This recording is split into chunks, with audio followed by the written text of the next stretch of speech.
All right, I think we might. Start. Welcome, everybody. This is. It's a great pleasure that I have to welcome you today to this inaugural medical research seminar series, the first of the series.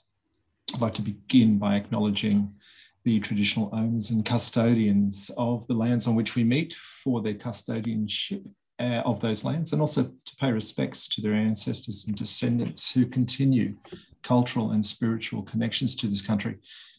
We recognise their valuable contributions to Australian and global society. Colleagues, it's my great pleasure to waste none of your time at all in handing over now to Professor Di Ely of the Office of Medical Education to give her talk. Thank you, Di, over to you. Thanks, Kelvin. Yeah, allow me to waste your time, believe me, for another hour. So not quite an hour, I'm sorry. I'm not going to be speaking that long, but question and answers as well. So thank you very much. Let me share my screen and see if this works. And I'm going to see if this works now. It's going well. Does that work? And you're up. Calvin? Yeah, okay, oh, great. Okay, it's the wrong slide though. All right, thank you everyone for coming today. And I'm gonna talk for about maybe 20 minutes and then hope to have a bit of discussion afterwards. But I'm gonna talk to you about a longitudinal cohort study that actually, it started in 2014, and it was mainly to examine the personal characteristics of our students. And this led to 8 successive years of successive cohorts looking at our students.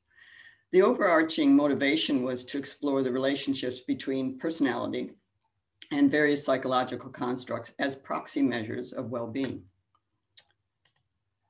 So for this talk, we're going to consider personality in medical students.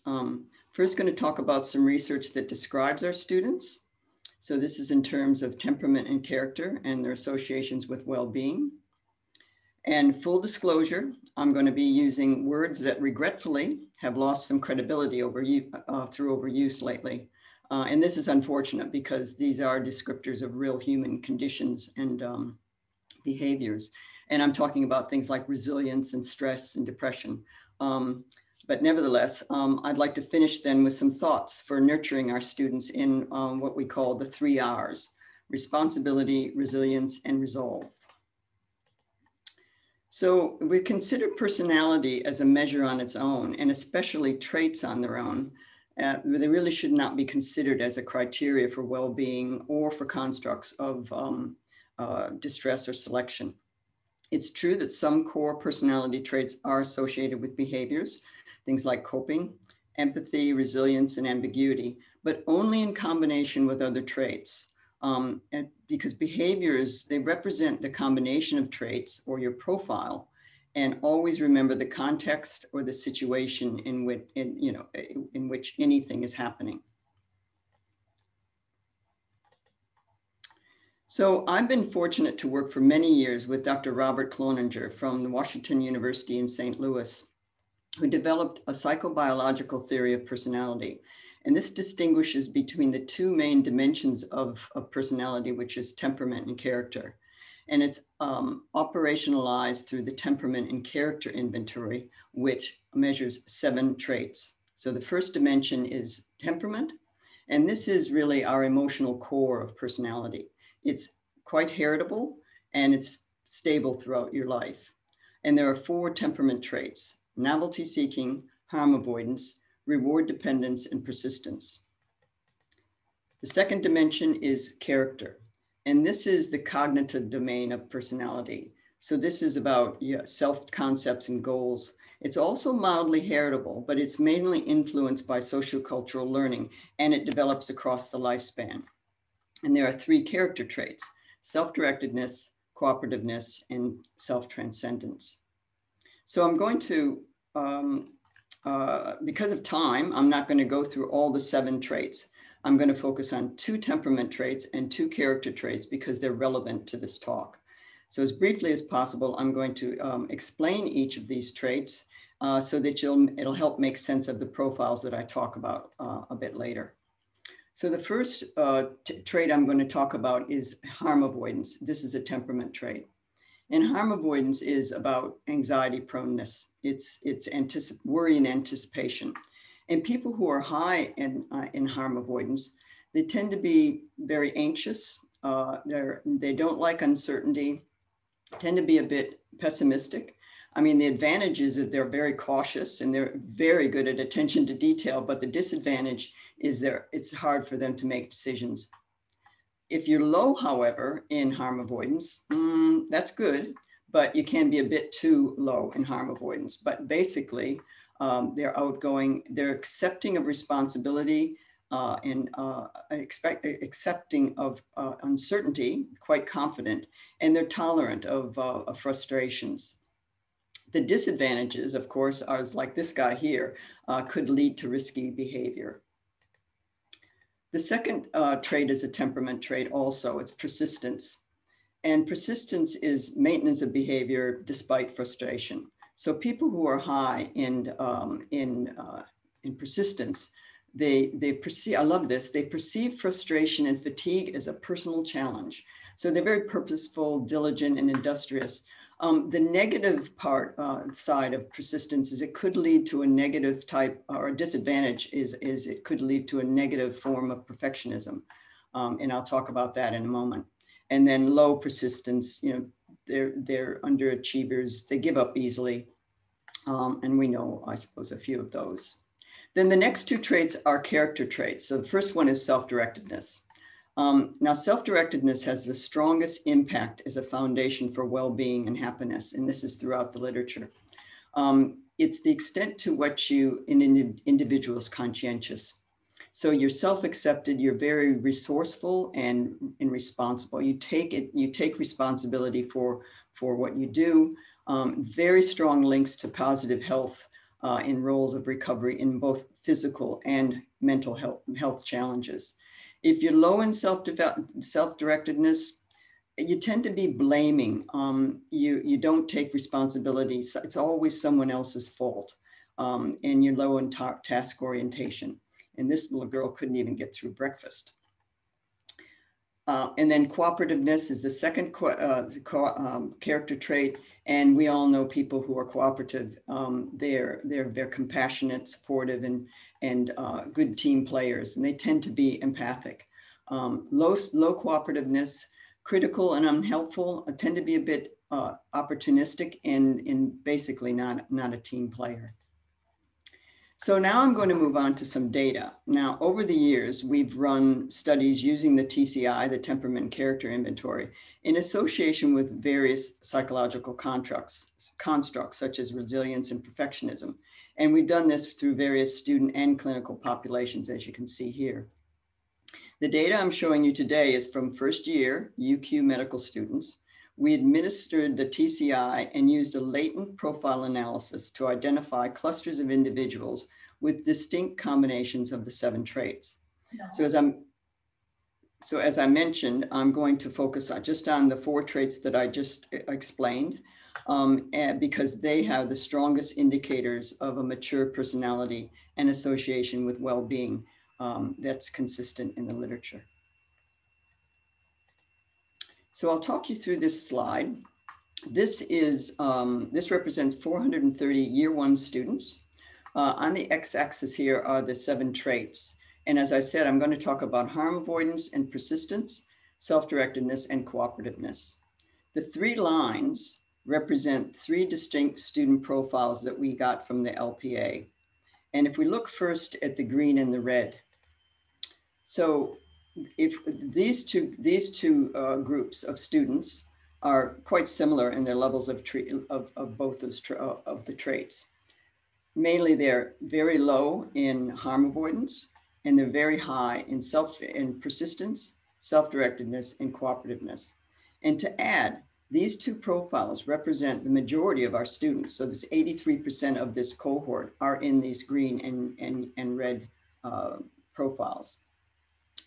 And while both the green and red portray similar and what are considered mature profiles, this green is exceptionally so. And it's because of this low harm avoidance here, and also the higher levels of these other traits. And the green represents 25% of our cohort. On the other hand, the blue profile is significantly different to the red and the green. And it's much higher in harm avoidance and much lower in persistence, self-directedness, and cooperativeness. This blue profile represents 17% of our cohort. And these are referred to as the vulnerable profile. What that means is that these students are likely to be vulnerable to anxiety, a lower sense of responsibility, and conscientiousness.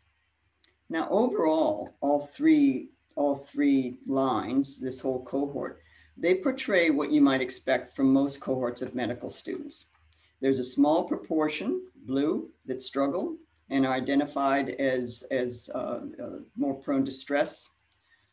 And then there's a slightly larger proportion, the green, that are really probably our high achievers. They've got a very mature personality.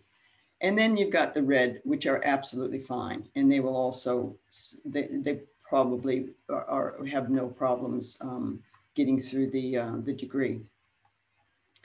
This green and red profile is considered the resilient profile. And I've already said the dreaded buzzword, but this is considered, in a personality cube, is considered resilient. And this is familiar to other studies with medical students. So just briefly, I'm going to show this slide from a paper that looked at students and registrars and just shows the association between these four traits and measures of resilience. So these are strong, very strong correlations between resilience and then all the four traits that I showed you. And just these are very high coefficients.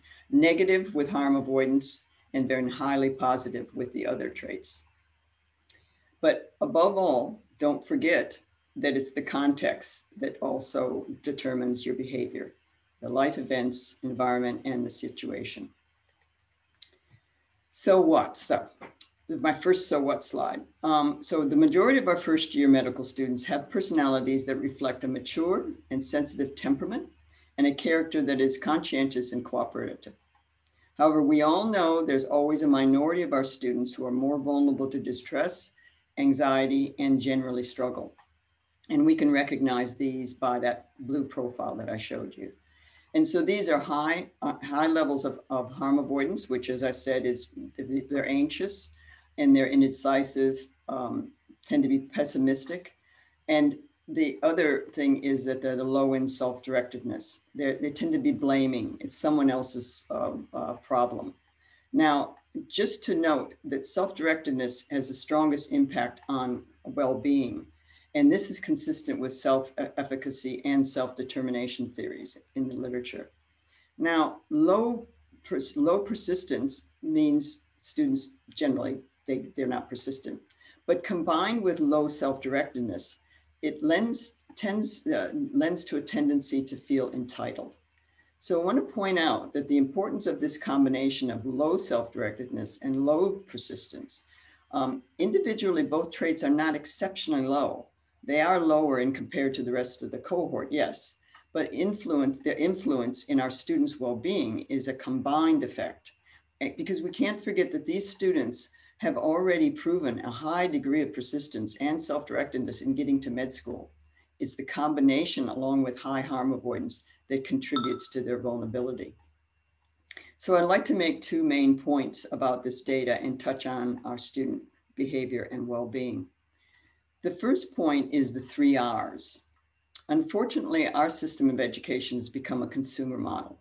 It's consistent with the cultural shift away from intrinsic goals that are associated with well-being, which promotes entitlement rather than striving for something where success is not guaranteed. So as educators, we're obliged to nurture students to develop resilience, responsibility, and resolve. Unfortunately, the concern over student mental well-being and levels of distress seems to continue to focus on more and more support structures to help students, individual students, cope. However, the underlying cause of distress and the practices that perpetuate are not addressed in this way. Guiding and encouraging students to understand their own healthy ways of coping can, in the long term, assist them to build more robust repertoire of responses to inevitable stresses that will come with medical school. Students need a positive learning environment where they feel supported to take responsibility of their learning and their well-being as they gain the skills and competencies. They need to be able to try, fail, and try again, thereby building their resilience. This is through effort, persistence, and commitment. And resilience can be learned. And we also need to help students understand the importance of commitment and meeting obligations, managing their stress and being proactive and responsible in their decision making. This also helps students cope when they're disappointed or when things don't go smoothly. So for my second point, I'm just going to briefly talk about one of the studies we've done looking at the associations of these profiles with other psychological constructs and what they might mean. So we know that we have a proportion of our students who are more vulnerable to stress